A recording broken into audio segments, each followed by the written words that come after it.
ಇವತ್ತು ಇವತ್ತು ಕೋಲಾರ ಅಂದ್ರೆ ಮೊದಲು ಬರೋದೇ ನೆನಪು KGF.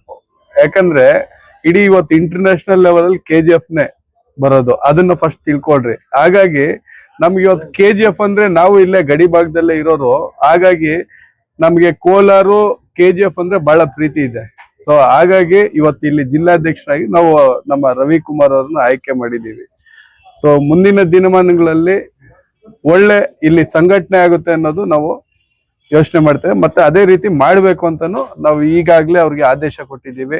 ಸೊ ಏನೇ ಬರ್ಲಿ KGFಗೆ ಯಾವುದೇ ರೀತಿ ಏನೇ ಕೆಲಸ ಮಾಡ್ಬೇಕಂದ್ರೆ ನಾವು ಮಾಡ್ಕೊಡ್ತೀವಿ. ಸೊ ಯಾಕಂದ್ರೆ ನಾನೇನೋ ಬಂದು ಇಲ್ಲಿ ಏನೋ ರಾಜಕೀಯದಲ್ಲಿ ನಿಂತ್ಕೊಬೇಕಿರೋದು ಏನಿಲ್ಲ. ನಮ್ಮಲ್ಲಿ ಯಾರೋ ಒಬ್ರು ಯಾರನ್ನ ನಿಂತ್ಕೊಂಡವ್ರಿದ್ರೆ ಖಂಡಿತವಾಗಿ ನಾವು ಒಳ್ಳೆ ಸಪೋರ್ಟ್ ಮಾಡ್ತೀವಿ. ಹಾಗೆ ಮುಂದಿನ ದಿನಮಾನಗಳಲ್ಲಿ ನಮ್ಮ ರವಿಕುಮಾರ್ ದೊಡ್ಡ ಮಟ್ಟದಲ್ಲಿ ಬೆಳಿಬೇಕು ಅನ್ನೋದು ನಮ್ಮ ಆಶಯ ಅಷ್ಟೇ, ಬೇರೆ ಸರ್ಕಾರ ನಡೆಸ್ತಾ ಇಲ್ಲ. ಈಗಾಗ್ಲೇ ಮಗು ಹುಟ್ಸಿದೀವಿ. ಸೊ ಮಗು ನಡಿಬೇಕು, ನಡೆದು ಮತ್ತೆ ದೊಡ್ಡವನಾಗ್ಬೇಕಾಗುತ್ತೆ. ಹಾಗಾಗಿ ಮುಂದೆ ನಾವು ಮಾಡೋಣ, ತೊಂದರೆ ಇಲ್ಲ. ಯಾಕಂದ್ರೆ ನಾವು 24 ವರ್ಷ ಸಮಾಜದಲ್ಲಿ ಕೆಲಸ ಮಾಡಿದೀವಿ. ಸೊ 24 ವರ್ಷ ನಾಡು ನುಡಿ ನೆಲ ಜಲ ಭಾಷೆ ಅಂತೇಳಿ ಹೋರಾಟ ಮಾಡಿದೀವಿ. ಹಾಗಾಗಿ ನಾವು ಯಾವುದೇ ಭಾಷೆಯ ಜನರಾಗ್ಬೋದು ಅಥವಾ ಯಾರೇ ಆಗ್ಲಿ, ಏನು ಇಡೀ ನಮ್ಮ ಭಾರತೀಯರು ಅಷ್ಟೇ ನಾವು ಯೋಚನೆ ಮಾಡೋದು. ಅದು ಬಿಟ್ಟು ಬೇರೆ ಇನ್ನೇನು ಉದ್ದೇಶ ಏನಿಲ್ಲ. ಸೊ ಒಳ್ಳೆ ಸಂಘಟನೆ ಆಗ್ಬೇಕು ಅನ್ನೋದು ನಮ್ಮ ಉದ್ದೇಶ ಅಷ್ಟೇ. ಇಲ್ಲ KGF ಅಂತಿಲ್ಲ, ಇಡೀ ಭಾರತದಲ್ಲಿ ಎಲ್ಲ ಕಡೆನೂ ಮಾಡ್ತೀವಿ. ಇವಾಗ ಆಲ್ರೆಡಿ ನಮ್ಮ ಕೇರಳನು ಮಾತಾಡಿದೀವಿ. ಸೊ ಹೀಗೆ ಮಾಡ್ತಾ ಇರ್ತೀವಿ, ತೊಂದ್ರೆ ಇಲ್ಲ. ಇಲ್ಲ ಖಂಡಿತ ಮಾಡ್ತೀವಿ, ಈಗಾಗ್ಲೇ ಮಾಡಿದೀವಿ, ಮಾಡ್ತೀವಿ, ಇನ್ನು ದೊಡ್ಡ ಮಟ್ಟದಲ್ಲಿ ಇಲ್ಲಿ ಮಾಡ್ತೀವಿ, ತೊಂದ್ರೆ ಇಲ್ಲ. ಇಲ್ಲ ಈಗಾಗ್ಲೇ ಇವಾಗ ನಗರಸಭೆ ಚುನಾವಣೆ ಬರುತ್ತೆ ಅಂದ್ರೆ 6 months ಬಿಫೋರ್ ನಾವು ಸಿಂಬಲ್ ಅಪ್ಲೈ ಮಾಡ್ಬೇಕಾಗುತ್ತೆ. ಅದನ್ನ ತಿಳ್ಕೊಳ್ಳಿ ಫಸ್ಟ್. ಯಾಕಂದ್ರೆ ಈಗಾಗ್ಲೇ ನಮ್ಮ ಪಕ್ಷ ಇವಾಗ ರಿಜಿಸ್ಟರ್ ಆಗಿ ಬಂದಿರೋದು, ಇನ್ನು ನಾವು 6 ತಿಂಗಳು ಮುಂಚೆ ನಾವು ಅಪ್ಲೈ ಮಾಡ್ಬೇಕಾಗುತ್ತೆ. ಸೊ ಹಾಗಾಗಿ ಈ ಸಮಯ ಕಮ್ಮಿ ಇದೆ, ಇನ್ನು ಹೇಳಲಿಕ್ಕೆ ಹೋದ್ರೆ ಕಮ್ಮಿ ಇದೆ. ಹಾಗಾಗಿ ಸ್ವಲ್ಪ ಯೋಚನೆ ಮಾಡ್ಬೇಕಿರೋ ವಿಚಾರ. ಇದಕ್ಕಿಂತ ಮುಂಚೆ ನಾವು ಇನ್ನೊಂದು ವಿಷಯನ ಚರ್ಚೆ ಮಾಡಬೇಕಾಗಿದೆ. ಏನಂದ್ರೆ, ಒಂದು ದೇಶ ಬಲಿಷ್ಠವಾಗಬೇಕಾದ್ರೆ ಆ ದೇಶದ ಆಡಳಿತ ತುಂಬಾ ಉತ್ತಮವಾಗಿರಬೇಕು, ಬಲಿಷ್ಠವಾಗಿರ್ಬೇಕು. ಆಡಳಿತ ಯಾರು ಮಾಡ್ತಾರೆ? ಅಧಿಕಾರದಲ್ಲಿರ್ತಕ್ಕಂಥ ಪಕ್ಷಗಳು ಹಾಗೂ ವಿರೋಧ ಪಕ್ಷಗಳು. ಈಗ ಇತ್ತೀಚೆಗೆ ನಾವು ಕಾಣ್ತಿರೋದೇನೆಂದ್ರೆ, ಯಾವುದೇ ಒಂದು ಪಕ್ಷದ ಹೆಸರುಗಳನ್ನು ನಾವು ಹೇಳೋದು ಬೇಡ. ಈಗಿರ್ತಕ್ಕಂಥ ಅಧಿಕಾರದ ಪಕ್ಷಗಳಾಗ್ಲಿ ಅಥವಾ ವಿರೋಧ ಪಕ್ಷಗಳಾಗ್ಲಿ ಅಥವಾ ಇರ್ತಕ್ಕಂತಹ ಪ್ರಾದೇಶಿಕ ಪಕ್ಷಗಳಲ್ಲಿ ನಾವು ಇವಾಗ ನೋಡ್ತಾ ಇದ್ವಿ, ನಮ್ಮ ಕಣ್ಣಾರೆ ನೋಡ್ತಾ ಇದ್ವಿ, ನ್ಯೂಸ್ನಲ್ಲಿ ನೋಡ್ತಾ ಇದ್ವಿ, ಏನ್ ನಡೀತಾ ಇದೆ, ಏನ್ ಮಾಡ್ತಾ ಇದ್ವಿ ಅಂತ ಹೇಳ್ಬಿಟ್ಟು. ಸೊ ಅತಿ ಮುಖ್ಯವಾಗಿ ಇಲ್ಲಿ ನಮ್ಮ ಪಾತ್ರ ತುಂಬಾ ಇದೆ. ಈ ಜನರು, ಈಗ ಮತದಾರರು ನಾವೇನಿದೆಯೋ ನಮ್ಮ ಪಾತ್ರ ಇದೆ. ಏನಂದ್ರೆ, ಈ ಆಡಳಿತ ಪಕ್ಷಗಳು ವಿರೋಧ ಪಕ್ಷಗಳು ಮತಗಳನ್ನ ತಗೊಳ್ಳೋದು ಮಾತ್ರ ಅವ್ರು ಗೊತ್ತು, ಯಾವ ರೀತಿ ಏನ್ ಮಾಡಿದ್ರೆ ಈ ಜನರು ನಮ್ಗೆ ಓಟ್ ಹಾಕ್ತಾರೆ ಅಷ್ಟೇ. ಆ ಟೈಮ್ಗೆ ಚುನಾವಣಾ ಸಂದರ್ಭದಲ್ಲಿ ಈ ಮತದಾರನ ಹಿಂಗೆ ಸೆಳಿಬೇಕು, ಏನ್ ಕೊಟ್ಟರೆ ಅವ್ರು ಓಟ್ ಹಾಕ್ತಾರೆ. ಓಟ್ ಆದ್ಮೇಲೆ ಗೆದ್ಮೇಲೆ ಅಧಿಕಾರಕ್ಕೆ ಬಂದ್ಮೇಲೆ ನಾವೇನ್ ಮಾಡ್ಬೇಕು ಇಷ್ಟೇ. ಅವ್ರು ಥಿಂಕ್ ಮಾಡೋದು ಈ ಮತದಾರರಿಂದ ಓಟ್ಗಳನ್ನ ಪಡೆಯೋವರೆಗೂ ಮಾತ್ರ, ಅಧಿಕಾರಕ್ಕೆ ಬರೋವರೆಗೂ ಮಾತ್ರ ಅಷ್ಟೇನೆ. ಆಮೇಲೆ ಏನ್ ಮಾಡ್ತಾರೆ, ಓಟ್ ಹಾಕಿರ್ತಕ್ಕಂಥವ್ರು ನಮ್ಗೆ ಗೊತ್ತು. ಏಕೆಂದ್ರೆ ನಮ್ದು ತುಂಬಾ ತಪ್ಪಿದೆ. ಏನಂದ್ರೆ, ಆ ಒಂದು ಚುನಾವಣಾ ಸಂದರ್ಭದಲ್ಲಿ ಅವ್ರು ಕೊಡತಕ್ಕಂಥ ಬಿರಿಯಾನಿನೋ ಕಾಸುಗಳು 500, 1000, 2000 ಆಸೆ ಬಿದ್ದು ನಾವು ಅವರಿಗೆ ನಮ್ಮ ಒಂದು ಅಮೂಲ್ಯವಾದ ಮತ, ಆ ಮತದ ಶಕ್ತಿ ಏನಂತ ನಮಗೆ ಎಷ್ಟೋ ಜನ 90% ಈ ಒಂದು ಜನಸಾಮಾನ್ಯರಿಗೆ ಈ ಮತದಾರರಿಗೆ ಗೊತ್ತೇ ಇಲ್ಲ. ಗೊತ್ತಿರ್ತಕ್ಕಂಥ 10% ಜನರು ಆ ಮತಗಳನ್ನ ಕಬಳಿಕೆ ಮಾಡಿಕೊಂಡು ಅಧಿಕಾರಿಗೆ ಬಂದು ನಮಗೆ ಏನು, ಈಗ ಮುಖ್ಯವಾಗಿ ಈಗ ನಾವು ಮನುಷ್ಯನು ಬದುಕಬೇಕಾದ್ರೆ ಈ ದೇಶದಲ್ಲಿ ನಮ್ಗೆ ಏನಿದೆಯೋ ಮೂಲಭೂತ ಹಕ್ಕುಗಳು, ಮೂಲಭೂತ ಸೌಲಭ್ಯಗಳು ನಮಗೆ ನಾವೇ ಯೋಚನೆ ಮಾಡ್ಕೊಳ್ತಾ ಇದ್ವಿ. ಯಾಕೆಂದ್ರೆ ನಾವು ಯಾರು ಮತ ಕೊಡಬೇಕು, ಯಾವ ನಾಯಕ ನಾವು ಆಯ್ಕೆ ಮಾಡ್ಕೋಬೇಕು ಅದನ್ನ ಹಿಂದೆ ಇದೀವಿ ಅಂತ ನಾನು ಹೇಳ್ತಾ ಇದ್ದೀನಿ. ನಿಮ್ಗೂ ಅನ್ಸಿರ್ಬೋದು ಅಲ್ವಾ, ನಾನು ತುಂಬ ಮಾತಾಡ್ತಾ ಇದ್ದೀನಿ, ನಿಮ್ಗೆ ಗೊತ್ತಲ್ಲ ಎಲ್ರಿಗೂ. ನಾವು ಓಟ್ ಹಾಕುವಾಗ ನಾವು ಯಾರು ಸೆಲೆಕ್ಟ್ ಮಾಡ್ಕೋಬೇಕು, ಎಂತವ್ರಿಗೆ ಆ ವೃತ್ತಿ ಎಂತವನು ಅಂತ ನಾವು ನೋಡೋದೇ ಇಲ್ಲ. ಒಂದು ಜಾತಿ ರಾಜಕಾರಣ, ಒಂದು ದುಡ್ಡು ಮೇಲೆ, ಒಂದು ಆಸೆ ಆಮಿಷಗಳಿಗೆ ಬಲಿಯಾಗ್ತಾ ಇದ್ವಿ. ಇದೆಲ್ಲ ನಾವು ಈಗ ನಮ್ಗೆ ಬಾಬಾ ಸಾಹೇಬ್ ಅಂಬೇಡ್ಕರ್ ಅವರು ನಮ್ಗೆ ಮತದ ಹಕ್ಕು ಏನಕ್ಕೆ ಕೊಟ್ರು ಅಂದ್ರೆ, ಈಗ ಹಿಂದಿನ ಕಾಲದಲ್ಲೇ ಈಗ ಅಂಬೇಡ್ಕರ್ ಅವರು ಸಂವಿಧಾನ ಬರೆಯೋದಕ್ಕಿಂತ ಮುಂಚೆ ಹೇಗಿತ್ತು, ಯಾರು ಜಮೀನ್ದಾರ್ ಇರ್ತಾರೆ, ಯಾರು ರಾಜವಂಶಸ್ಥರು ಇರ್ತಾರೆ, ಅವರೇ ಅಧಿಕಾರ ಚಲಾಯಿಸ್ತಾ ಇದ್ರು. ಅವರೇ ಅಧಿಕಾರ ಚಲಾಯಿಸಿ ಅವರೇ ಅವನು ಇದು ಮಾಡ್ತಾ ಇದ್ರು. ಇದು ಆಗ್ಬಾರ್ದು. ಒಂದು ವೇಳೆ ರಾಜ ಹುಟ್ಟಬೇಕಾದ್ರೆ ಮತದ ಪೆಟ್ಟಿಗೆಯಲ್ಲೇ ಹುಟ್ಟಬೇಕು, ಜನರೇ ಆಯ್ಕೆ ಮಾಡ್ಕೋಬೇಕು ಅವ್ರು ಬೇಕಾಗಿರ್ತಕ್ಕಂಥ ನಾಯಕನ ಅಂತೇಳಿ ನಮಗೆ ಒಂದು ಮತದ ಹಕ್ಕನ್ನು ತಂದುಕೊಟ್ರೆ ನಾವೇನ್ ಮಾಡ್ತಾ ಇದ್ವಿ, ಯಾರ ಹತ್ರ ದುಡ್ಡಿದೆಯೋ, ಯಾರ ಹತ್ರ ಜಾತಿ ಬಲ ಇದೆಯೋ, ಯಾರ ಹತ್ರ ಹಣ ಬಲವಿದೆಯೋ, ಯಾರು ಏನು ಆಮಿಷಗಳು ಹೇಳ್ತಾರೋ ಅದಕ್ಕೆ ನಾವು ಬಲಿಯಾಗುತ್ತೆ ಅವ್ರು ಕೊಟ್ಟಾಗ್ತಾ ಇದ್ವಿ. ಸೊ ಇದರಿಂದ ಏನಾಗ್ತಾ ಇದೆ ಅಂದ್ರೆ ದೇಶದಲ್ಲಿ ಈ ಜನರು ಅನೇಕ ಮೂಲಭೂತ ಸೌಕರ್ಯಗಳು, ಮೂಲಭೂತ ಹಕ್ಕುಗಳು ನಾವು ಕಳ್ಕೊತಾ ಇದ್ವಿ. ಅದರಲ್ಲಿ ಅವ್ರು ರಾಜಕಾರಣ ಮಾಡ್ತಕ್ಕಂಥ ಆ ರಾಜಕಾರಣಿಗಳದ್ದು ಅರ್ಧ 50% ಇದ್ರೆ ಓಟ್ ಹಾಕಂತ ಮತದಾರರು ನಮ್ದು ಒಂದು 50% ಭಾಗ ಇದೆ ಅದರಲ್ಲಿ. ಸೊ ಈಗ ನಾನು ಮುಖ್ಯವಾಗಿ ಪಕ್ಷ ವಿಚಾರಕ್ಕೆ ಬರ್ತೀನಿ. ಇದೆಲ್ಲ ಮನದಟ್ಟುಕೊಂಡು ಏನು ಇವಾಗ ರಾಜಕೀಯ ವ್ಯವಸ್ಥೆ ಹದಗೆಟ್ಟಿದೆಯೋ ಹಿಂಗಾಗಬಾರದು.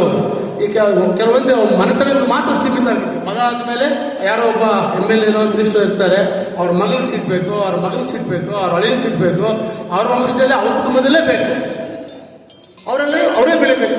ಯಾರೂ ಮುಂದೆ ಬಂದು ಈಗ ನಾವು ರಾಜಕೀಯ ಮಾಡೋದಕ್ಕೆ ಸಾಧ್ಯನೇ ಆಗ್ತಾ ಇಲ್ಲ. ಈಗ ಯಾವುದೇ ಒಂದು ಪಕ್ಷಗಳಲ್ಲಿ ಒಂದು ಸೀಟ್ ಪಡ್ಕೋಬೇಕಾದ್ರೆ ಸೂಟ್ ಕೇಸ್ ತುಂಬ ದುಡ್ಡುಗಳಿರಬೇಕು, ಅಥವಾ ಅವ್ರಿಗೇನಾದ್ರೂ ಬ್ಯಾಕ್ ಗ್ರೌಂಡ್ ಇರಬೇಕು. ಇಂತಹ ಪರಿಸ್ಥಿತಿ ಉದ್ಭವಿಸಿದೆ, ಏನೂ ಮಾಡೋಕ್ಕಾಗಲ್ಲ. ಸೊ ಇದನ್ನೆಲ್ಲನೂ ನಮ್ಮ ಹರೀಶ್ ಅಣ್ಣವರು ಯೋಚನೆ ಮಾಡಿ ಇವರಿಗೆ ಹಲವಾರು ಸಂಘಟನೆಗಳಲ್ಲಿ ಅನುಭವ ಇದ್ದು, ಆಮೇಲೆ ಈಗಾಗಲೇ ಇದಕ್ಕೆ ಮುಂಚೆ ಒಂದು ರಾಷ್ಟ್ರೀಯ ಪಕ್ಷದಲ್ಲಿ ದುಡಿದಿದ್ದು, ಅವರಿಗೆ ದೇವರು ಏನು ಬುದ್ಧಿ ಕೊಟ್ಟರು ಏನೋ ಗೊತ್ತಿಲ್ಲ. ಹಿಂಗಾಗಬಾರದು, ಜನಸಾಮಾನ್ಯರ ಮುಂದೆ ಬರಬೇಕು, ರಾಜಕೀಯವನ್ನು ಅನುಭವಿಸಬೇಕು, ಅಧಿಕಾರಕ್ಕೆ ಬರಬೇಕು, ಅವ್ರಿಗೆ ಅರಿವು ಮೂಡಿಸಬೇಕು. ಒಂದು ಪ್ರಾದೇಶಿಕ ಪಕ್ಷ ಅಂದರೆ ಏನು, ಪಕ್ಷ ಬಗ್ಗೆ ಒಂದು ತಿಳುವಳಿಕೆ ಕೊಟ್ಟು, ರಾಜಕೀಯ ಬಗ್ಗೆ ತಿಳುವಳಿಕೆ ಕೊಟ್ಟು ಅವ್ರು ಮುಂದೆ ಬರೋತರ ಮಾಡಬೇಕು ಅಂತೇಳಿ, ಈ ಯುವಪೀಳಿಗೆಗೆ ಒಂದು ಒಳ್ಳೆ ಮಾರ್ಗದರ್ಶನ ಇರಬೇಕಂತೇಳಿ ಅವರು ರಾಷ್ಟ್ರೀಯ ದ್ರಾವಿಡ ಪ್ರಾದೇಶಿಕ ಪಕ್ಷವನ್ನು ನೂತನವಾಗಿ ಸ್ಥಾಪನೆ ಮಾಡಿದ್ರು. ಎಲ್ಲರಿಗೂ ಒಂದು ರಾಜಕೀಯ ಒಂದು ಶಕ್ತಿ ಸಿಗಬೇಕು, ಒಂದು ಇದಾಗಬೇಕಂತೇಳಿ. ಇದಾದ್ರೆ ಇದನ್ನು ನೂತನವಾಗಿ ಎಲ್ಲಿ ಉದ್ಘಾಟನೆ ಮಾಡಬೇಕು ಅಂತ ಪ್ರಶ್ನೆ ಬಂದಾಗ ಇಡೀ ಕರ್ನಾಟಕದಲ್ಲಿ ನಮ್ಮ ಕೋಲಾರ ಜಿಲ್ಲೆ ಬಂದು ಮೂಡಲ ದಿಕ್ಕು ಅಂತಾರೆ ಇದನ್ನು. ಈಗ ಯಾವುದೇ ಒಂದು ರಾಜಕಾರಣಿಗಳು ಏನೋ ಒಂದು ಹೊಸದಾಗಿ ಮಾಡಬೇಕಾದ್ರೆ ನಮ್ಮ ಜಿಲ್ಲೆಗೆ ಬರೋದು. ಅದರಲ್ಲೂ ಕೂಡ ಈ KGF ಐರನ್ ಲೆಗ್ ಇದ್ದಂಗೆ, ಸ್ಥಳೀಯರಿಗಿಂತ ಹೊರಗಡೆ ಬಂದವರಿಗೆ ತಾವುಗಳು ಆಶೀರ್ವಾದ ಮಾಡೋ ಅವಕಾಶ ಕೊಟ್ಟಿದ್ದೀರಿ. ಸೊ ಇದೆಲ್ಲ ಸ್ವಲ್ಪ ನಾವು ಚರ್ಚೆ ಮಾಡಿ KGF ಅಲ್ಲಿ ನಾವು ಪ್ರಾರಂಭ ಮಾಡಿದ್ರೆ ಮುಂದೆ ನಮಗೆ ಒಳ್ಳೇದಾಗುತ್ತೆ ಅಂತ ಹೇಳ್ತಾ ನಾವು ಮತ್ತು ರವಿ ಅಣ್ಣ ಡಿಸ್ಕಷನ್ ಮಾಡಿ, ಅಣ್ಣ ಹತ್ರ ಚರ್ಚೆ ಮಾಡಿ ನಾವು ಈ ಭಾಗದಲ್ಲಿ, ಈ ಜಾಗದಲ್ಲಿ ನಾವು ಈ ಕಾರ್ಯಕ್ರಮವನ್ನು ಪ್ರಾರಂಭ ಮಾಡಬೇಕಾಗಿತ್ತು. ಸೊ ಅದೇ ರೀತಿಯಾಗಿ ಜನ ಕಮ್ಮಿ ಇರ್ಬೋದು, ಇಲ್ಲಿ ಏನು ಮಾಡೋಕ್ಕಾಗಲ್ಲ, ಮೊದಲನೇ ಅಂತ ಅಲ್ವಾ, ಮೊದಲನೇ ಸಲ ಇಲ್ಲಿ ಪರವಾಗಿಲ್ಲ, ನಮ್ಗೆ ಎಷ್ಟು ಜನ ಬಂದಿದ್ರು ಮುಖ್ಯ ಅಲ್ವಾ, ನಾವು ಕಾರ್ಯಕ್ರಮವನ್ನು ಯಾವ್ದು ಸಕ್ಸಸ್ ಮಾಡ್ತಿರೋದು ಮುಖ್ಯ. ಈಗ ಹರೀಶ್ ಅಣ್ಣವ್ರದ್ದು ಮುಖ್ಯ ಗುರಿ ಪ್ರತಿಯೊಬ್ಬ ಜನಸಾಮಾನ್ಯರಿಗೂ ನಮ್ಮ ಏನು ಸ್ಥಾಪನೆ ಮಾಡಿದ್ದರು ನಮ್ಮ ಪಕ್ಷದಲ್ಲಿ. ಹರೀಶ್ ಒಂದು ಮಾತಂದ್ರು, ಇದು ನನ್ನ ಪಕ್ಷ ಅಲ್ಲ, ನಮ್ಮ ಪಕ್ಷ, ನಾನು ಬೀಜ ಹಾಕ್ತಾ ಇದ್ದೀನಿ, ಅದನ್ನ ಬೆಳೆಸಿರಿ, ಆ ಮರನೇ ನೆರಳು ಕೊಡುತ್ತೆ ಅಂತ ಹೇಳ್ತಾ ಇದ್ದಾರೆ. ಸೊ ನಾವೆಲ್ಲರೂ ಸಹಕರಿಸೋಣ. ಈ ಭಾಗದಿಂದ ಮುಂದಿನ ದಿನಗಳಲ್ಲಿ ಇನ್ನೂ ಅತಿ ಹೆಚ್ಚು ಜನರನ್ನು ಸೇರಿಸಿ ತಾಲೂಕು ಘಟ್ಟಗಳು ಮಾಡುತ್ತಾ, ತಾಲೂಕಲ್ಲಿ ಒಂದು ಒಳ್ಳೆ ದೊಡ್ಡ ಕಾರ್ಯಕ್ರಮ ಮಾಡಬೇಕಾಗಿ ಅದನ್ನು ಚರ್ಚೆ ಮಾಡೋಣ ಈ ಸದ್ಯಕ್ಕೆ. ಸೊ ಈಗ ಅಣ್ಣ ಈ ಕಡೆ ಬಂದಿರೋದಕ್ಕೆ ನಿಮ್ಮ ಆಶೀರ್ವಾದ ಅವ್ರ ಮೇಲೆ ಇರಲಿ, ನಮ್ಮೆಲ್ಲರ ಆಶೀರ್ವಾದ ಅಣ್ಣನಿಗಿರಲಿ. ಅಣ್ಣ ಅದೇ ರೀತಿಯಾಗಿ ಸದಾ ಈ ಒಂದು ಜನತೆಗೆ, ಜನಸಾಮಾನ್ಯರಿಗೆ ಸೇವೆ ಮಾಡೋದಕ್ಕೆ ಸಹಸಿದ್ಧವಾಗಿದ್ದಾರೆ. ಅಣ್ಣ ಮತ್ತು ಅವ್ರ ತಂಡ, ಅಣ್ಣನ ಜೊತೆ ಇರ್ತಕ್ಕಂಥ ಮಂಜಣ್ಣ, ರಮಣಣ್ಣ ಮತ್ತೆ ತಂಡ ಏನಿದೆ ಅವರು ಸಿದ್ಧವಾಗಿರ್ತಾರೆ. ನಮ್ಮೆಲ್ಲರ ಬೆಂಬಲ ಅವ್ರಿಗೆ ಇರ್ಲಿ ಅಂತ ಹೇಳುತ್ತಾ ನನ್ನ ಮಾತು ಒಂದು ಮುಕ್ತಾಯ ಮಾಡ್ತಾ ಇದ್ದೀನಿ. நான் பணக்காரன் இல்லாதன்றது அவர்கிட்ட கிடையாது. எல்லாரும் சரிசமமாக உட்கார வச்சு நல்ல காஃபி, நல்ல சாப்பாடு, இன்னும் அவங்களுக்கு தேவைப்படுதோ அதை கவனிக்கிறவர். இன்னத்துக்குங்கெல்லாம் இதெல்லாம் தேவையில்லாத வேலை செய்யாதீங்க, சம்பாதிக்கிறது பாருங்க, உங்களுடைய ஃபியூச்சரை பாருங்க, உங்களுடைய பசங்களுடைய ஃபியூச்சரை பார்த்துட்டு நல்லா இருக்கும். என்கிட்ட வேலை இருக்கு, நிறைய பேருக்கு வேலை கொடுத்துருக்கு, வசதி வாய்ப்பு இருக்கு. இப்போ ஒரு பார்ட்டியில இருந்து நல்லதா செஞ்சீங்கன்னா எல்லாமே நல்லது நடக்கும் அப்படின்ற ஒரு சபதம் கொடுத்துருக்கிறாரு. கண்டிப்பா KGF ஜெயத்துக்கு ஒரு 2000-3000 பேருக்கு வேலை கொடுத்துக்கு வாய்ப்பு இருக்கு. எலெக்ஷனுக்கு இன்னும் 3 வருஷம் 4 வருஷம் இருக்கு. பட் அவரால் நல்லது நடக்கும். எஜுகேஷன்ஸ், அப்புறமா மெடிக்கல்ஸ், தேவைப்பட்ட பொருட்கள் என்ன வேணுமோ அவர் நம்மளுக்கு பண்றதுக்கு ரெடியா இருக்காரு. அவர் இந்த ஊர்ல MLA நிக்கணுன்ற கண்டிஷன் அவருக்கு கிடையாது. அவர் நேஷனல் போறதுக்கு ரெடியா இருக்கிறாரு. பட் அவர் இந்த ஊர்ல பிறந்தவங்களுக்கு, இந்த ஊர்ல வாழ்ந்துருக்கிறவங்களுக்கு, இந்த இடத்துல இருக்கிறவங்கள ஒரு எம்எல்ஏ ஆக்கணுன்ற ஒரு கொள்கையில வந்திருக்கிறாரு. அவர் நோக்கம் வந்து அவருடைய எம்எல்ஏ ஆக்கணுன்றது கிடையாது, அவருடைய சொந்த எம்எல்ஏ ஆக்கணும்னு கிடையாது. இந்த ஊர்ல பிறந்தவங்க எம்எல்ஏ ஆகணும், நான் உங்களுக்கு சப்போர்ட் பண்றவங்க ಡೆಲ್ಲಿಲಿ ಉತ್ತರ வைக்கிறன்ற ஒரு ಎಣ್ಣೆತ್ತು வந்திருக்காரு. ಆದ್ರಿಂದ ಅಣ್ಣ ತುಂಬಾ ಧನ್ಯವಾದಗಳನ್ನ. ತಮಿಳು ಅರ್ಥ ಆಯ್ತಣ್ಣ? ಸ್ವಲ್ಪ ಅರ್ಥ ಆಗಿಲ್ಲ. ಸೊ ಈ ಊರಲ್ಲಿ ಯಾರು ಎಮ್ಎಲ್ಎ ಕ್ಯಾಂಡಿಡೇಟ್ ಆಗೋ ತರ ಇದ್ರೆ ಅವ್ರಿಗೆ ನಾನು ಭರವಸೆ ಕೊಟ್ಟು, ಅವ್ರಿಗೆ ಶಕ್ತಿ ಕೊಟ್ಟು, ಅವ್ರಿಗೆ ನೆರಳಾಗಿ ನಾನು ನಿಂತೀನಿ. ನಾನು ನ್ಯಾಷನಲ್ ಅಲ್ಲಿ ನಾನು ಕೂತ್ಕೊಳ್ತೀನಿ, ನಿಮ್ಗೆ ನಾನು ಬಲ ಕೊಟ್ಟು ನಾನು ಅಲ್ಲಿ ನಿಮ್ಮನ್ನು ಸೇರಿಸ್ಕೊಳ್ತೀನಿ ಅಂತ ಒಂದು ಆಸಕ್ತಿಯಿಂದ ಬಂದಿದ್ದಾರೆ. ತಾವು ದಯವಿಟ್ಟು ಯಾರೇ ಆಗ್ಲಿ ಒಳ್ಳೇದಾಗಬೇಕಂದ್ರೆ ಅವ್ರ ಹತ್ರ ಬಂದು ಅವ್ರ ಹತ್ರ ರಾಜಕಾರಣ ಮಾಡಿ ಅವ್ರ ಹತ್ರ ಎಮ್ಎಲ್ಎ ಕ್ಯಾಂಡಿಡೇಟ್ ಪಡಿಬಹುದು ಅನ್ನೋದೊಂದು ನನಗೆ ನಂಬಿಕೆ ಇದೆ. ಆದ್ರಿಂದ ಅಣ್ಣನಿಗೆ ಇನ್ನೊಂದು ಸಲ ಹೇಳ್ತೀನಿ, ಅಣ್ಣ ನಮ್ಮೂರಲ್ಲಿ ಸಿಕ್ಕಾಪಟ್ಟೆ ಮೆಡಿಕಲ್ ಇಶ್ಯೂಸ್ ಇದೆ, ಎಜುಕೇಶನ್ ಮಕ್ಕಳು ಒಳ್ಳೆ ಚಾಂಪಿಯನ್ KGF ಅಲ್ಲಿ ಬಂದು ಹಲವಾರು ಜನರು ಬಂದು ಒಳ್ಳೆ ಸ್ಪೋರ್ಟ್ಸ್ ಅಲ್ಲಿ ಇದ್ದಾರೆ. KGF ಬಿಟ್ರೆ ಬೇರೆ ಎಲ್ಲಿ ನೋಡಬಾರ್ದು ಇಂಡಿಯಾದಲ್ಲಿ ಒಳ್ಳೆ ಸ್ಪೋರ್ಟ್ಸ್ ಮ್ಯಾನು, ಒಳ್ಳೆ ಎಜುಕೇಶನ್ಸ್, ಒಳ್ಳೆ ನೀಟ್ನೆಸ್ ಪರ್ಸನ್ಸ್ ಆ ತರ ಬದುಕ್ತಾ ಇರೋದು. ಮತ್ತೆ ಇಲ್ಲಿ ಕೆಲಸಗಳಿಲ್ಲ, ಕೆಲಸಗಳಿರೋ ತೊಂದರೆಯಿಂದ ತುಂಬಾ ಜನಕ್ಕೆ ಕಷ್ಟಗಳಿವೆ. ಅವ್ರನ್ನ ಓದ್ಸಕ್ ಸ್ವಲ್ಪ ಯಾರು ಮುಂದೆ ಬರ್ತಾ ಇಲ್ಲ. ಒಂದು ವಾರ್ಡಲ್ಲಿ ಒಬ್ಬ 10 ಜನನ 5 ಜನನ ಬಡವರು ಒಳ್ಳೆ ರ್ಯಾಂಕ್ ಸ್ಟೂಡೆಂಟ್ಸ್ ಓದಿಸ್ಬೇಕಂತ ತಮ್ಮಲ್ಲಿ ನಾವು ಮನೆ ಮಾಡ್ಕೊಳ್ತಾ ಇದ್ವಿ. ಒಬ್ಬೊಬ್ರು ಬಂದು ಮೆಡಿಕಲ್ ಇಲ್ಲದೆ ಬೆಂಗಳೂರಿಗೆ ಹೋಗ್ಬಿಟ್ಟು 5 ಲಕ್ಷ 6 ಲಕ್ಷ ಆಪರೇಷನ್ ಮಾಡಿಸ್ಕೊಳ್ತಾರೆ. ಅವ್ರ ಹತ್ರ ದುಡ್ಡುಗಳಿಲ್ಲ. ಅಂತವ್ರನ್ನ ಎಣಿಕೆ ಮಾಡಿ ಸ್ವಲ್ಪ ನಿಮ್ಮ ಒಂದು ಔಷಧಿಗಾಗ್ಲಿ ಆಸ್ಪತ್ರೆಗಾಗಲಿ ಖರ್ಚುಗಳಿಗೆ ನೀವೆಲ್ಲರೂ ಒಂದು ಅನುಕೂಲ ಮಾಡ್ಕೊಡೋದ್ರೆ KGF ಜನಕ್ಕೆ ತುಂಬಾ KGF ಪರವಾಗಿ ನಾವು ನಿಮ್ಮನ್ನು ಬೇಡ್ಕೊಳ್ತಾ ಇದ್ವಿ. ಸೊ ಸ್ಪೋರ್ಟ್ಸ್ ಮ್ಯಾನ್ಸ್ಗೆ ಒಲಿಂಪಿಕ್ ಹೋಗೋ ತರ ಇದ್ರೆ ಔಟ್ ಆಫ್ ಕಂಟ್ರಿ ಅಂತವ್ರಿಗೆ ತಾವು ಸಹಾಯ ಮಾಡ್ಬೇಕಂತ ನಿಮ್ಮ ಹೆಸರು ಕೊನೆ ತನಕ KGF ಅಲ್ಲಿ ನಿಲ್ಲುತ್ತೆ ಅಂತ ಹೇಳ್ಬಿಟ್ಟು ನಾವೊಂದು ನಂಬಿಕೆ ನೀಡ್ತಾ ಇದ್ವಲ್ಲ. ಇಷ್ಟೊಂದು ಈ 3 ಕೋರಿಕೆಗಳು ನಮ್ಗೆ ಈಡೇರಿಸಿದ್ರೆ ಸಾಕಂತ ನನ್ನ ಒಂದು ಆಸೆ. ತುಂಬಾ ಧನ್ಯವಾದಗಳನ್ನ KGF ಅವರಿಗೆ ಕೋಲಾರ ಚಿನ್ನದ ಗಡಿಗೆ ಬಂದಿದ್ದಕ್ಕೆ ತುಂಬಾ ಧನ್ಯವಾದಗಳು.